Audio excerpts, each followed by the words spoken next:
মারতো ম্যাডামে। বেশি ম্যাডামে মারতো? হ্যাঁ। আর স্যারে? স্যার না, স্যার আদর করতো। স্যারে আদর করতো? তোমাকে কেন মারতো? মারতাম, বাথরুমে বসে থাকতাম কেন, তার জন্য আমারে মারতো। আমি বাবু দেখতাম না, ওরা নিজেই বাথরুমে বসায় থইতো আমারে, হুম, অনেক খাবার দিত আমারে। মানে তোমাকে সবসময় খাবার অল্প দিত? হ্যাঁ। বাথরুম খাবারে দিত না। খাবারই দিত না? বাথরুমের মধ্যে তোমাকে আটকে রাখতো? হ্যাঁ। মানে বাথরুমের ভিতরে আটকে রাখতো মহানাকে। প্রিয় দর্শক, বুঝতে পারছেন বিষয়টা কতটা অমানবিক কাজ হলে এই কাজটা করতে পারে? মানুষ হয়ে অমানুষের বাচ্চাদের মতো পরিচয় দিয়েছে। আসলে বিষয়টা খুবই দুঃখজনক। শিশু বাচ্চা, আজকে দেখুন মহানার এই যে পরিস্থিতি, কত সুন্দর। অবুঝ মহানা, মহানার কিন্তু মা নাই এই দুনিয়াতে। এই পাশে দাদু রয়েছে, দাদু দেখাশোনা করে মহানাকে। হয়তো এই দাদু মহানাকে কোনো এক সিকিউরিটির মাধ্যমে ওই গৃহকর্মী হিসাবে কাজ করতেন মহানা। কয় মাস কাজ করেছিল? অনেকদিন। 8 মাস। 8 মাস কাজ করছিল? হ্যাঁ।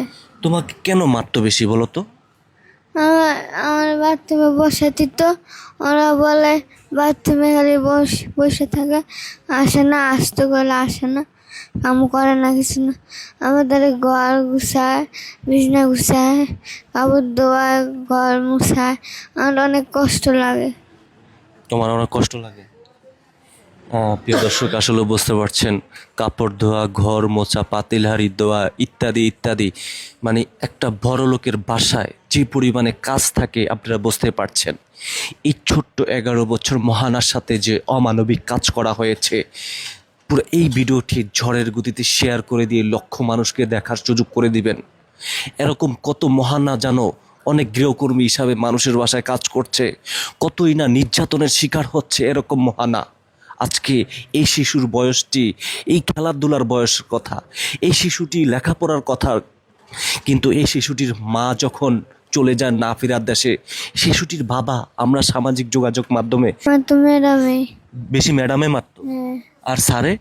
স্যার না, স্যার আদর করতো। স্যারে আদর করতো? স্যারে আদর করতো, ম্যাডামে বেশি মারতো এই মেয়েটাকে। প্রিয় দর্শক, বিষয়টি বুঝতে পারছেন? যারা যেখান থেকে এই মুহূর্তে ভিডিওটি দেখছেন,